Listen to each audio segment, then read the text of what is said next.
मेरे प्यारे दोस्तों, भाइयों और बहनों, आप सबका राधा कृष्ण भक्ति ज्ञान चैनल में स्वागत है। आज मैं आप सबको भक्त नरसिंह मेहता की लोक प्रसिद्ध कथा को सुनाने जा रही हूँ, जो कि बड़ी अच्छी और बड़ी पावन है। तो चलिए दोस्तों, आप सबको भक्त नरसिंह मेहता की कथा को सुनाती हूँ। तुलसीदास जी कहते हैं कि सभी नागर जाति ने कहा, क्या आपने नहीं सुना?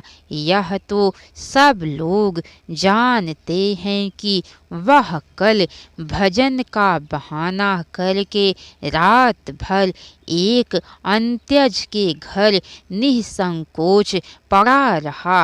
अब तो उसे कोई कुछ कहने वाला भी नहीं है। यदि वह यूं ही करता रहा तो बस समस्त नागर जाति का सत्यानाश हो जाएगा। बीच में ही प्रसन्न राय ने तिल को तार बनाकर सारा वृतांत कह सुनाया। चौरे पर उपस्थित सभी नागरों में कोलाहल मच गया। सब लोग इस घटना पर अपनी अपनी राय देने लगे। एक वृद्ध नागर ने कहा, बस अब कलयुग का पूरा प्रभाव फैल गया। उच्च कुलोत्पन्न ब्राह्मण अंत्यज के घर जाकर रात भर बैठा रहा। पृथ्वी माता कैसे ऐसे पाप का बोझ सहन करेगी? मेरे जैसे वृद्धों का तो अब संसार में जीना ही निरर्थक है। एक दूसरे वृद्ध ने कहा, यदि ऐसा अधर्म होने लगेगा तो थोड़े समय में ही प्रलय हो जाएगा। एक तीसरे नागर ने अपना फैसला सुनाया, तो फिर ऐसे पतितों का पाप हम कब तक देखते रहेंगे? आज से ही उसे जाति से बाहर कर देना चाहिए। आप ही उसका मिजाज ठिकाने आ जाएगा।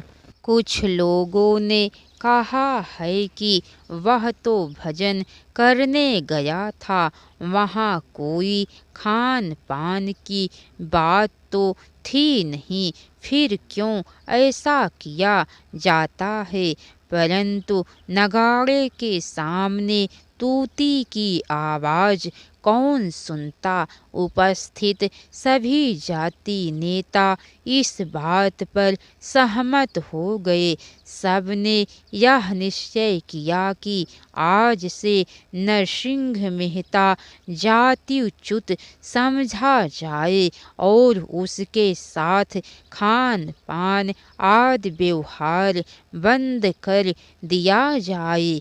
इस प्रकार भक्तराज को जाति से बहिष्कृत करके जाति नेताओं ने अपनी दृष्टि से अपनी जाति की पवित्रता की रक्षा की और इससे उन्हें बड़ा संतोष हुआ। दूसरे दिन कृष्णराय नामक एक नागर की माता के एकादशाह श्राद्ध के निमित्त जाति भोज था। जाति भर के आबल वृद्ध सब लोग निमंत्रित किए गए थे। केवल बहिष्कृत होने के कारण नरसिंह मेहता को निमंत्रण नहीं दिया गया था। संध्या समय कृष्णराय के घर सभी नागर एकत्र हुए और भोजन के लिए पंक्ति लगाकर बैठे भक्तराज नरसिंह राम को संभवतः अभी इस बात का पता भी नहीं था कि मैं जातिच्युत किया गया हूँ। उन्हें कहाँ फुर्सत थी जो इस ओर वह ध्यान देते। सच्चे भागवत भक्त तो एक क्षण के लिए भी अपने प्रभु को भुलाकर दूसरी ओर ध्यान देना मरण से अधिक दुखदायी समझते हैं। परंतु अपनी प्रतिज्ञा के अनुसार भगवान को तो चिंता रहती ही है। भगवान अपना अपमान तो सह लेते हैं, परंतु भक्तों का अपमान कदापि नहीं सहन कर सकते। उन्होंने नागरों को भी भक्तराज के अपमान का बदला लेना उचित समझा। उन्होंने तुरंत अपनी विचित्र माया फैलाई। जब नागरों की पंक्ति में भोजन परोस दिया गया और उन्होंने भोजन शुरू किया, तब प्रत्येक नागर ने अपने बगल में एक अंत्यज को बैठे देखा। इस दृश्य को देखकर सभी नागर बड़े आश्चर्य में पड़ गए और भोजन छोड़कर भागने लगे। जाति के अगुआ सारंगधर ने चिंतित होकर कहा, अनंतराय, गजब हो गया। इन अंत्यजों के साथ भोजन करके तो आज हम सभी पाप के भागी हो गए। अब क्या किया जाए?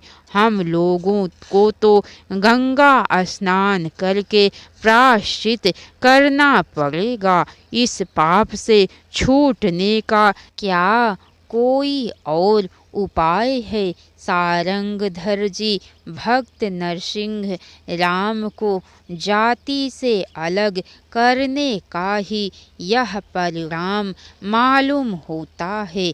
अब तो अपने किए का हमें फल भोगना ही पड़ेगा।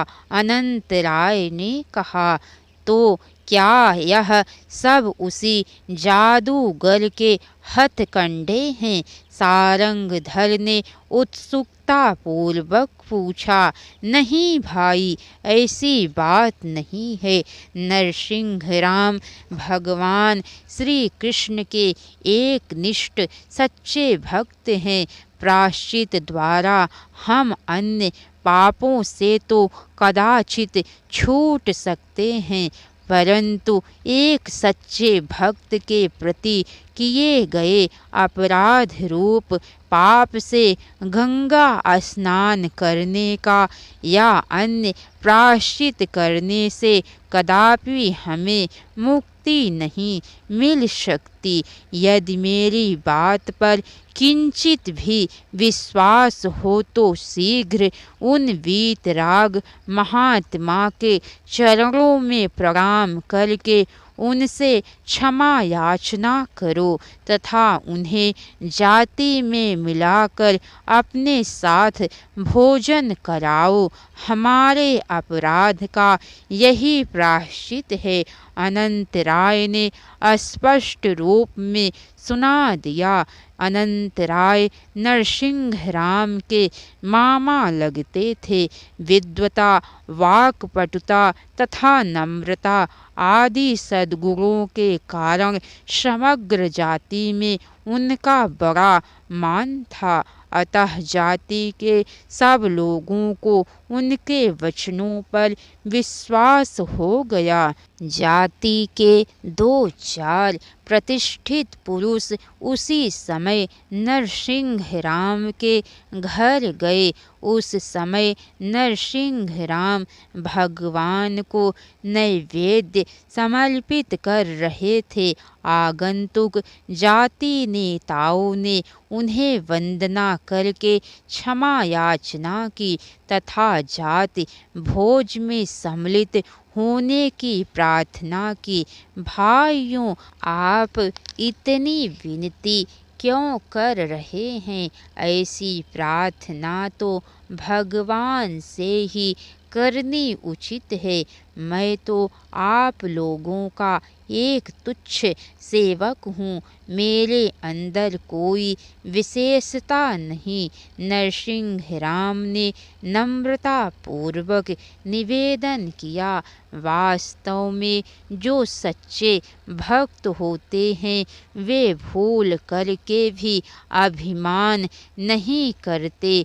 जो पुरुष सबका हित करने वाले, सुहृदय, मित्र वैरी, उदासीन, मध्यस्थ, दोषी और बंधुजनों में तथा महात्माओं में भी समान भाव रखने वाला है, वह अति श्रेष्ठ भक्त है। गीता के इस श्लोक के अनुसार सब में समान भाव रखते हैं। नरसिंह राम भी सच्चे भागवत भक्त थे। उन्होंने तुरंत जाति भोज में सम्मिलित होना स्वीकार कर लिया। जब नरसिंह राम भी जाकर पंक्ति में बैठ गए तब पहले का दृश्य दूर हो गया और सब लोगों ने प्रसन्नता पूर्वक भोजन किया। इस प्रकार भागवत भजन के प्रभाव से नरसिंह राम जाति बहिष्कार की विपत्ति से बच गए और उनके विरोधियों को नीचा देखना पड़ा। स्वार्थमय संसार में धनवान, धनहीन, दाता, कृपण, विद्वान, मूर्ख, कुलीन, अकुलीन एवं सज्जन, दुर्जन का मानो परंपरागत वैर चल रहा है और श्रीमद् भागवत गीता में भी दैवी तथा आसुरी संपत्ति में परस्पर विरोध बतलाया गया है। परंतु यह कहने की आवश्यकता नहीं है कि उस बैर में यह बात भी उसी तरह निश्चित है कि अंत में दैवी पक्ष की विजय और आसुरी पक्ष का पराजय होता है। राधे राधे दोस्तों, हरे कृष्णा। तो कैसी लगी कथा लाइक करके कमेंट बॉक्स में ज़रूर बताइएगा। अगर हो सके तो एक बार शेयर भी ज़रूर कीजिएगा। इसके आगे की कथा दोस्तों आप सबको कल सुनने को मिलेंगी। तो राधे राधे दोस्तों, हर हर महादेव।